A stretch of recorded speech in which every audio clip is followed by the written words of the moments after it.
What's up, team? Here is page 189, number 9. This is our week 14 video proof problem.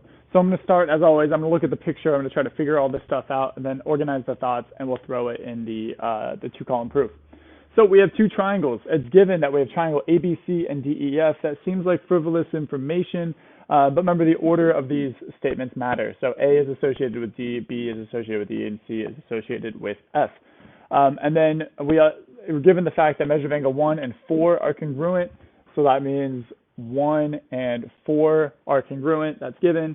Then the measure of angle 2 and the measure of angle 5 are equal, so that means angle 2 is congruent to angle 5.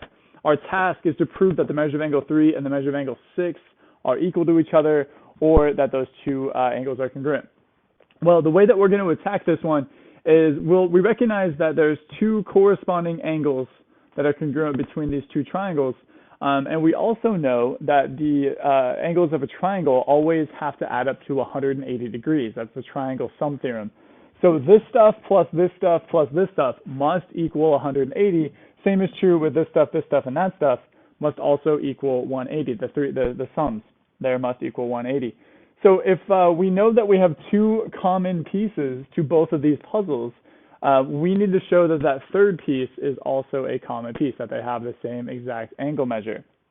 So the way that we're going to set this up is we're going to lay out our given information, and then we're going to talk about this triangle specifically, saying that when we add those three up, they must equal 180. We're going to solve for angle 3 in terms of the other two angles, put it on hold for a minute, work with the second triangle, same exact process, and then we're going to do a little substitution using these two facts. At the end of the day, we're going to show that the measure of angle 3 is the same as the measure of angle 6. Okay, let's dive in. Here's what you were given for your proof. Everything I have written on the board was given to you in the book. We're just going to fill in the missing pieces here. So statement number 1, we're going to compile a bunch of stuff in the same statement just for the sake of space and time and whatnot. We're actually going to write down all three of our given statements. Triangle ABC and triangle DEF. We're going to say that the measure of angle 1 is equal to the measure of angle 4, and the measure of angle 2 equals the measure of angle 5. That's how I would start this. We know that all three of those facts because they're all given. Great. Statement 2. Measure of angle 1 plus measure of angle 2 plus the measure of angle 3 equals blank. While looking at our picture, 1 plus 2 plus 3, they must all add up to 180 degrees. If you weren't sure how to find that, or maybe it's really clear now but it wasn't earlier, another giveaway to this is they tell you it's the triangle sum theorem. We know what the triangle sum theorem is. Okay, the next one, it just says the measure of angle 3 equals blank. This part was messing a lot of people up, but we're told we're using the subtraction property of equality. So we're going to reference the step immediately before it, and we're going to utilize the subtraction property of equality to isolate the measure of angle 3. So to do that, we're going to have 180. These are the same 180s here, but we're going to subtract measure of angle 1 and the measure of angle 2 from both sides. Ran out of room there. This says 180 minus the measure of angle 1 minus the measure of angle 2. We don't know what those angle measures are, don't really care. We're just trying to get the measure of angle 3 by itself for now. We're going to put that on hold for just a minute. Now what we're going to do, step number 4, is jump over to the other triangle, triangle DEF. And we're going to set it up the same way. We're going to say that the measure of angle 4 plus the measure of angle 5 plus the measure of angle 6 equals 180 degrees. Step 5, well, we're going to follow the same trends here.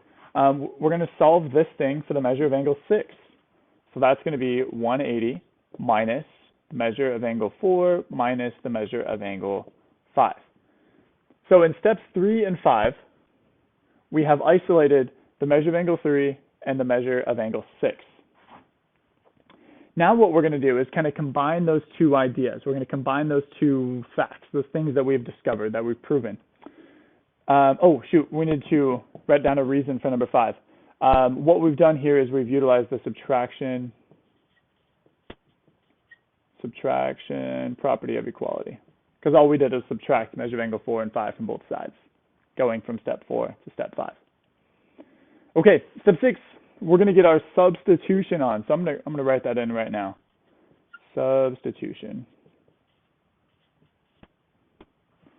Because what we are substituting here is we're going to replace the measure of angle 4 with the measure of angle 1 because we know that they're equal.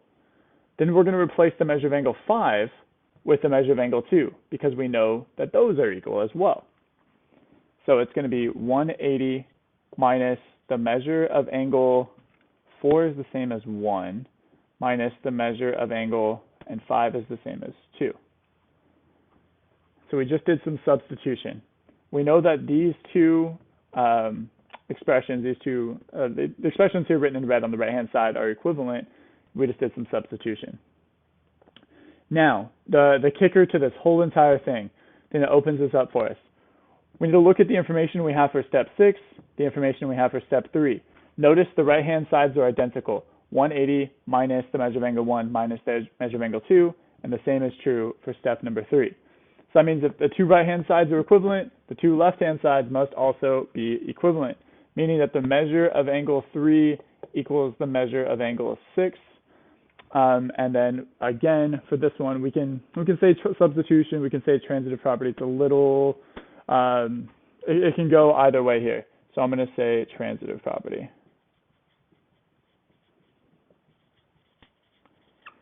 And again, what this means is if measure of angle 6 equals stuff, and stuff equals the measure of angle 3, well, then measure of angle 3 must also equal the measure of angle 6.